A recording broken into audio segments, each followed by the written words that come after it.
राधा स्वामी।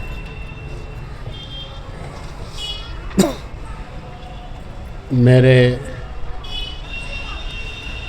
सतगुरु के प्यारे समस्त ज्ञानात्मन राधा स्वामी, आज दिनांक 1 जनवरी सन 2025 ईस्वी की प्रातः भाई राजेश जी एवं राधेश श्याम जी के आवास पर लालपुल बदायूं उत्तर प्रदेश में आप और हम सत्संग के माध्यम से आमने सामने हैं। आज 12 बजे रात्रि से ही बहुत प्रेमियों की नव वर्ष की शुभकामनाएं आने लगी थी। मैं नित्य क्रिया में था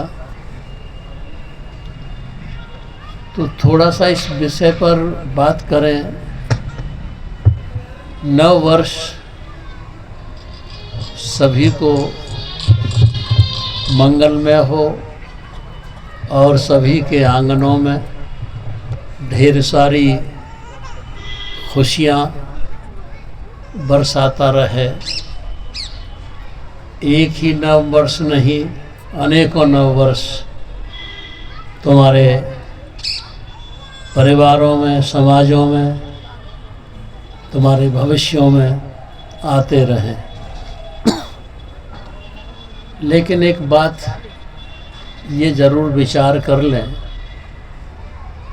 नव वर्ष, नया साल क्या है? क्या नया है तुम्हें? वही सूरज है, वही चंद्रमा है, वही प्रकृति की व्यवस्था है, वही ज़मीन है, वही घर है, वही आंगन है, वही बीवी है, वही बच्चे हैं, वही पति है, वही पुत्र हैं, वही पिता हैं, वही सब कुछ, वही गेहूं है, वही चावल है, वही रसोई का पानी है, वही सब्जियां हैं, वही सब कुछ है। क्या है नया? किसकी कामना मना रहे हो? रहा सवाल नव वर्ष, हमारी दुनिया में जितने भी महापुरुष प्रकट हुए हैं, उन महापुरुषों के प्राकट्य, प्रकाश, जन्म दिवस से उनके अनुयायियों ने नव वर्ष कहना शुरू कर दिया है। भगवान बुद्ध के अनुयायी बुद्ध का प्राकट्य होने से नव वर्ष मानते हैं। भगवान महावीर के अनुयायी महावीर के प्राकट्य से मानते हैं। कबीर के अनुयायी कबीर के प्राकट्य से, नानक के प्राकट्य से, जीसस क्राइस्ट के प्राकट्य से ईसाई नव वर्ष मानते हैं। विक्रमी संवत, विक्रमादित्य के राज मिलने से विक्रमी संवत मानते हैं। और हज़रत मोहम्मद के मक्का से मदीना पलायन करने से हिजरी सन की शुरुआत करते हैं। तो जो महापुरुष हमारा जब भी कन्फ्यूशस आया है लाओ से सबके, उसी दिन से उनके अनुयायी नव वर्ष मानना शुरू कर देते हैं। सैकड़ों नव वर्ष हर साल में आते हैं, त्यौहार मनते हैं। लेकिन वास्तविक नया वर्ष, नया दिन, नया जीवन हमारे लिए जब बनता है जब हम इन सारी मन की, इंद्रियों की, शरीरों की, मान्यताओं की, धारणाओं की हद से ऊपर उठकर और भ्रू मध्य से 10वें द्वार की ओर उन्मुख होना शुरू कर देते हैं। और जो हमारे 10वें द्वार में शब्द के और ज्योति के अनुभव होते हैं, वह हमारा नया वर्ष होता है, नया क्षण होता है, नया दिन होता है और नया जीवन होता है। और यदि हम उनसे वंचित हैं, उसके लिए हम अनुभव नहीं कर पाते हैं, अनुभूति नहीं होती है हमें उनकी, तो हमारे लिए कोई नया वर्ष नहीं है, कोई नया दिन नहीं है। वही पुराना सब कुछ युग युगों से, जन्म जन्मांतर से जो कुछ भी जन्म मरण के दुख सुख हमें होते रहते हैं, वो होते रहते हैं। तो तुम नया वर्ष, नया जन्म, नया दिन मनाने के अभ्यासी बनो, नया मनाने के तैयारी करो। और नया तैयारी करने के लिए तुम किसी मौजूदा सद्गुरु के पास जाओ, जो तुम्हें अपने इन शरीरों के, इंद्रियों के, मन के, बुद्धि के, अहम के, धारणाओं के तलों से ऊपर उठाकर, और जहाँ से चेतना की धार हमारे मूल स्रोत से, शिखर से नाखून तक बही है, वहाँ से लौटने का तुमको अभ्यास शुरू कराना सिखा दे। उससे सीख करके अपना रोज का नया दिन, नया क्षण, नया पल, नया वर्ष, नया जीवन तुम्हारा शुरू हो जाता है, जिसे दुनिया का कोई भी जिक्र नहीं कर सकता। ग्रंथ पंथ मैं अपनी प्रवचन माला में, प्रवचन माला के धागे में किसी न किसी महापुरुष के मोती को पिरोया करता हूँ। आज भी अपने प्रवचन माला के धागे में एक मोती को पिरोऊंगा, जिसकी चमक से, जिसकी कीमत से ये प्रवचन का महत्व बढ़ जाता है। यह मोती है सिख धर्म के तीसरे गुरु अमरदास जी का। गुरु अमरदास जी का नाम ही हमें ये संदेश देता है कि जो अमरत्व, जो अमर लोक, जो अमरता, जो सचखंड अकाल तख्त पर स्थित होने वाला है, अमरत्व पर स्थित होना वाले को अमरदास कहते हैं। जो अमर तत्व का दास है, अमरता का दास है, गुरु अमरदास। गुरु अमरदास जी का जन्म विक्रमी संवत की 1536 बैसाख सुदी 14 को उनका जन्म बासर का पंजाब, जो आज अमृतसर जिले के दायरे में आता है, उसमें हुआ था।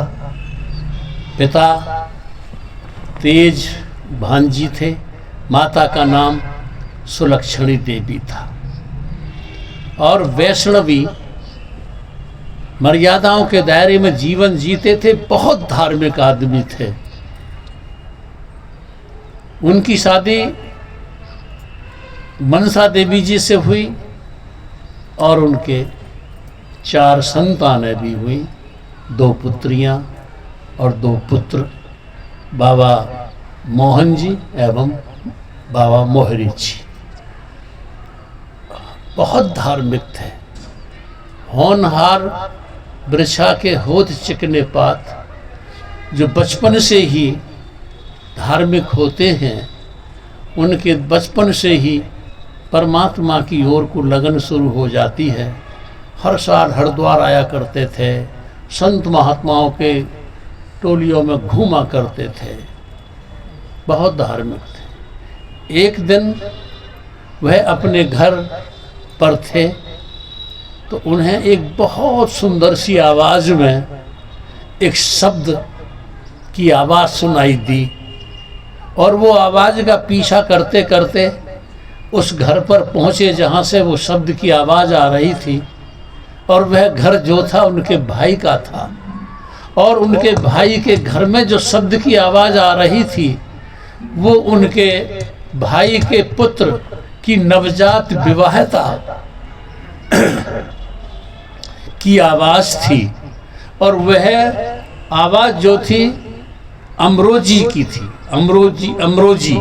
अमरोजी जो थे गुरु अंगद देव जी, जो दूसरे सिख गुरु हुए हैं, जिनका पहला नाम लहणा सिंह जी था, वो गुरु अंगद देव जी की पुत्री होती थी अमरोजी।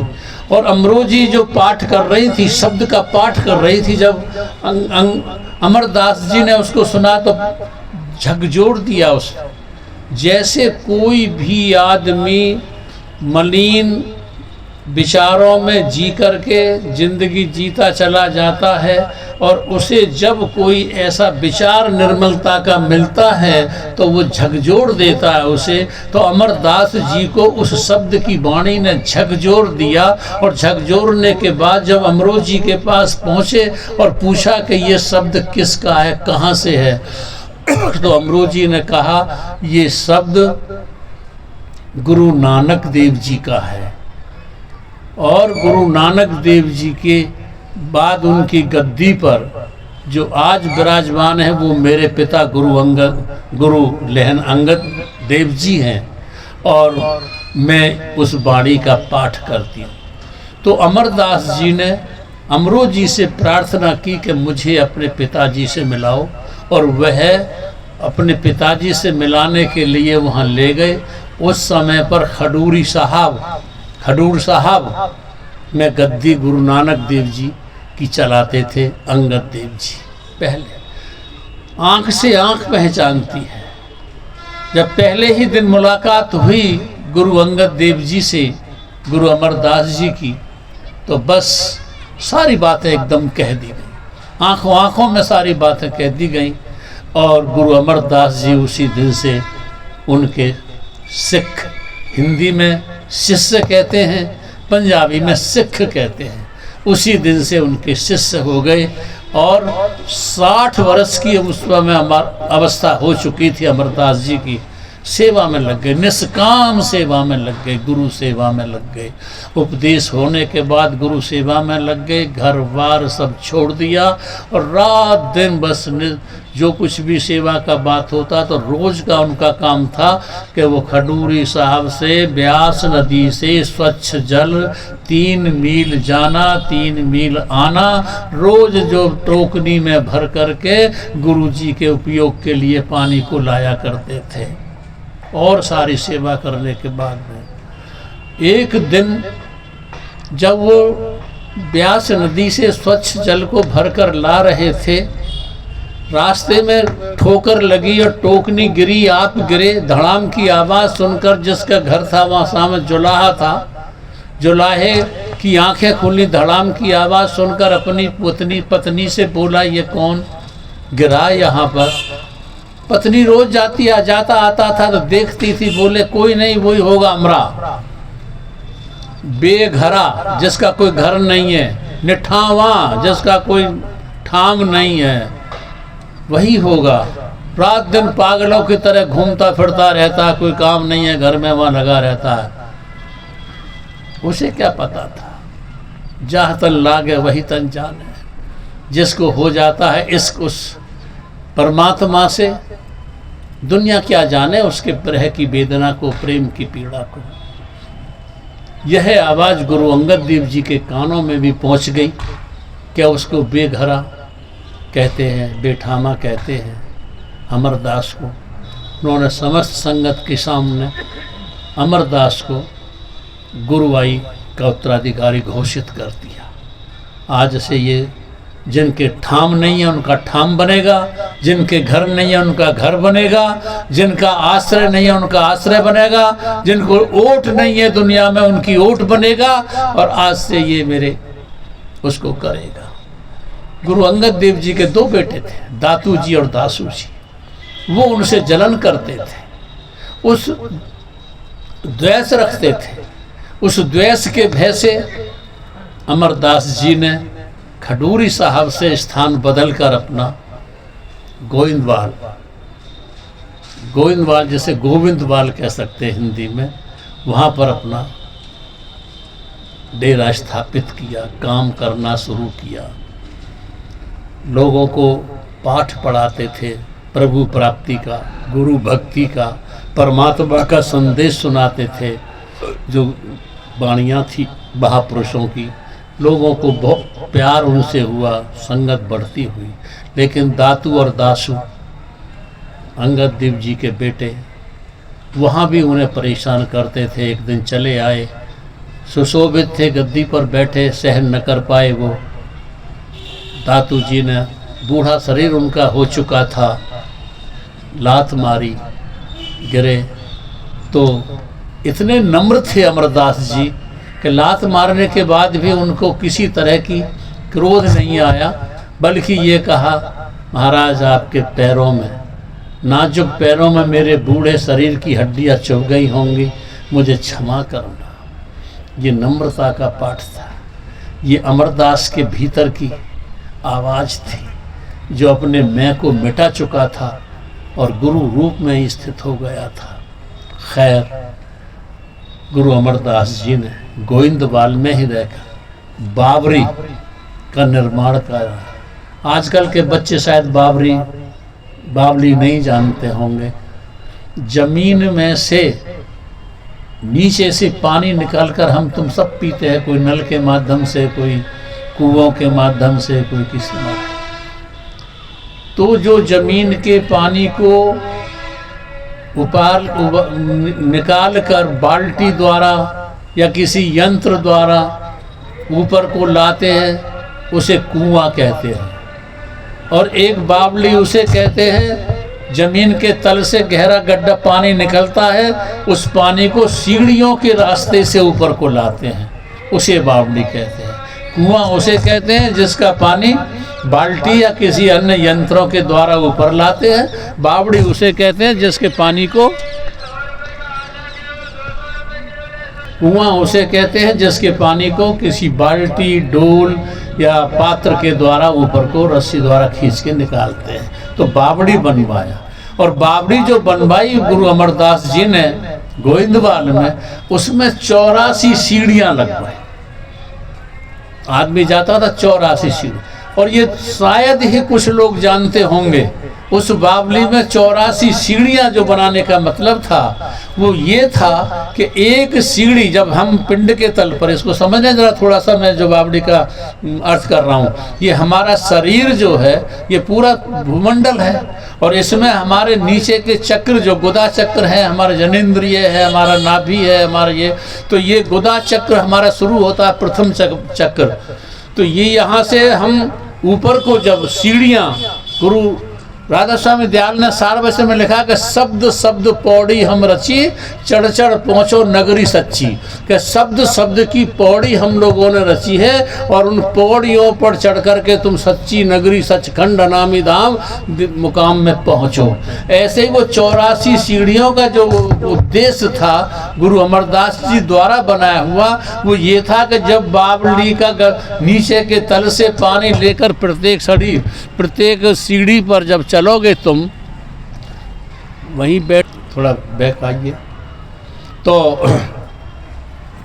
सीढ़ी का 84 सीढ़ी का मतलब था 84 सीढ़ियां बनवाई गुरु अमरदास जी ने अपनी बावड़ी में। तो शब्द शब्द पौड़ी हम रची, चढ़ चढ़ पहुँचो नगरी सच्ची, उनका इस सीढ़ी से जो संकेत मिलता है वो ये मिलता है कि जब तुम पिंड के तल से ऊपर को 10वें द्वार सचखंड के लिए चलोगे, और जब भी तुम चलना शुरू, किसी सतगुरु के निर्देशन में चलना शुरू कर देते हो, और तुम्हारा एक सीढ़ी भी तुम रख लेते हो, तो एक सीढ़ी ऊपर चढ़ने से 1 लाख योनियां समाप्त हो जाती है। 2 सीढ़ी से 2 लाख योनियां समाप्त हो जाती है जब तुम परमात्मा के लोक की ओर, लोक की ओर चलना शुरू कर देते हो। क्योंकि 84 लाख योनियों का हमारी भारतीय संस्कृति में जिक्र किया गया है। 84 लाख योनियों का जिक्र इस प्रकार किया गया है, 9 लाख जल के जीव बताए, बहुत जन्म इनमें भुगताए, पक्षी यौन कहूँ 10 लाखी, संतों ने इस विध कह वाके, 11 लाख कृत कीट बताओ, जमी माह जो चलत बताऊं, 20 लाख था बर विस्तारा, भ्रमत ही पचहारा, 30 लाख पशु योग की योनि, घनी बेर से काया पहनी, नर्तन लाख 4 गो दोहराया, इस विध जीव यहाँ भरमाया। ये 184 का जो जिक्र हमारे ग्रंथों में, हिंदू शास्त्रों में जिक्र किया गया है, तो 184 का मतलब 84 लाख योनियों से गुजरने के बाद हम तुमको ये मनुष्य का शरीर मिलता है, और मनुष्य का शरीर मिलने के बाद हम परमात्मा के लोक में प्रवेश करने के लायक हो जाते हैं, यदि हमारे सारे कर्म सदाचरण होते हैं, विचार अच्छे होते हैं, कर्म अच्छे होते हैं।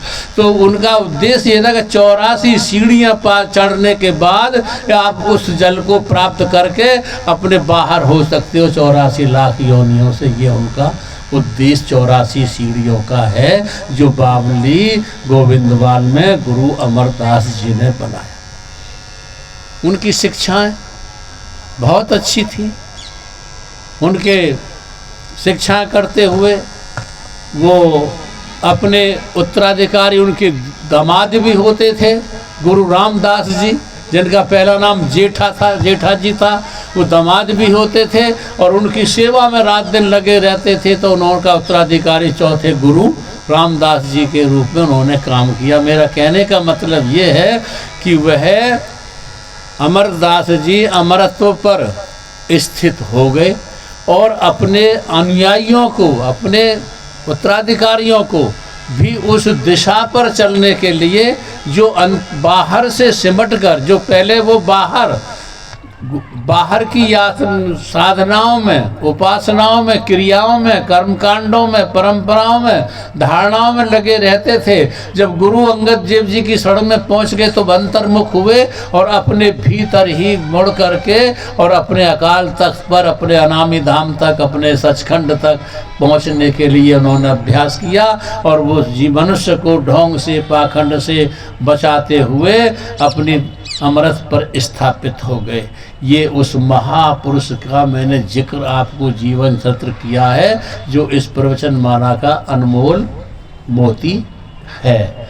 अब मैं आपको इस जीवन के उसमें थोड़ी सी बात ले जाता हूँ जो आज का मनुष्य दिखाई दे रहा है। आपने विंस्टन चर्चिल का नाम सुना होगा, जो शिक्षित बच्चे हैं, पढ़े लिखे बच्चे हैं। विंस्टन चर्चिल ये ब्रिटेन का प्रधानमंत्री था और जब प्रधानमंत्री था तो ये इसने चुनाव लड़ना था। चुनाव लड़ने के लिए एक बार बहुत बड़ी सभा थी और उस सभा में वो भाषण करने के लिए गया था और भाषण करने के बाद उसने अपनी सभा में घोषणा की कि किसी को कोई भी प्रकार की शंका हो, मैं जो अपनी योजनाएं आप लोगों को बता रहा हूं कि मैं यदि सत्ता में आता हूं तो तुम्हारी ये योजनाएं पूरी करूंगा। अगर किसी को कुछ इस विषय में संदेह हो तो मुझसे पूछ सकता है।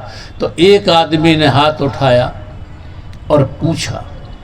जब पूछा तो पूछने के बाद में सब लोग सन्नाटा रह गए, क्योंकि प्रश्न बहुत गंभीर था, बहुत ही गहरा, सोचने लायक था। सुन्न हो गई सभा, लेकिन चर्चिल ने उसका आवाज़ दिया, उत्तर दिया और लोग बड़े खुश हुए। फिर एक दूसरे आदमी ने भी प्रश्न किया और उसका भी लोग एकदम सन्नाटा छा गया, ये सवाल का जवाब कैसे देंगे।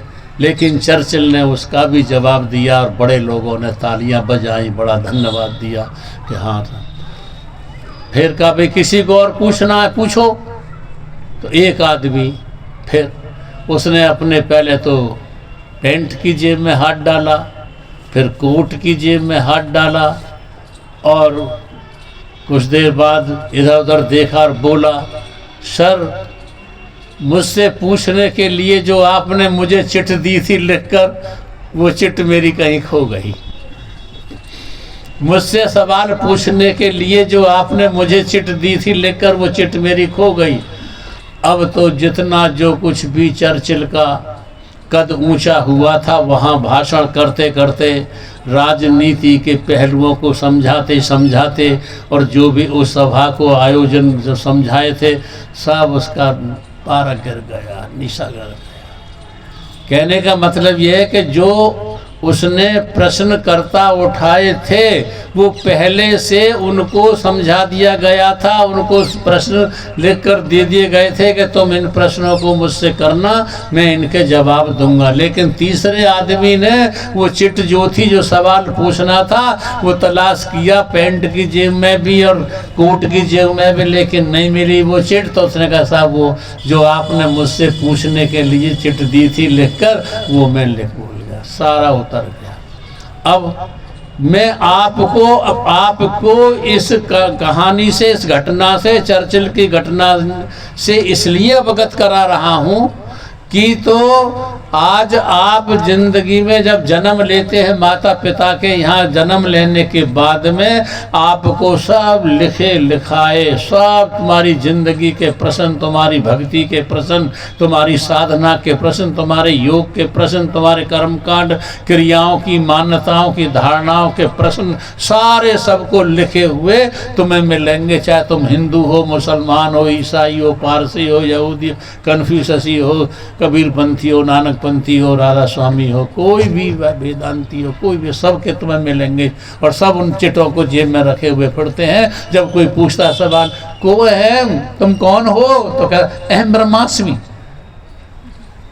प्रश्न लिखा हुआ, प्रश्न का जवाब उसमें, तुमको अहम, मैं कौन हूं, अहम ब्रह्मास्मि, मिल गया जवाब। कुछ नहीं।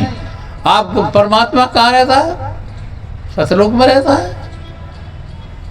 तुम मरने बाद कहाँ जाओगे? स्वर्ग में जाएंगे, सतलोक जाएंगे। सब लिखे लिखाए पड़े तुम्हारे जन्म से पहले ही, सब चिट लगी पड़ी है तुम्हारे जीवों में। लेकिन संत सतगुरु कहते हैं इस दुनिया में तो तुम नाटक करके भी जिंदगी जी सकते हो, होते भीतर कुछ और हो, ऊपर कुछ और हो करके चेहरा, एक चेहरे के पीछे कितने चेहरे लगा कर जी सकते हो।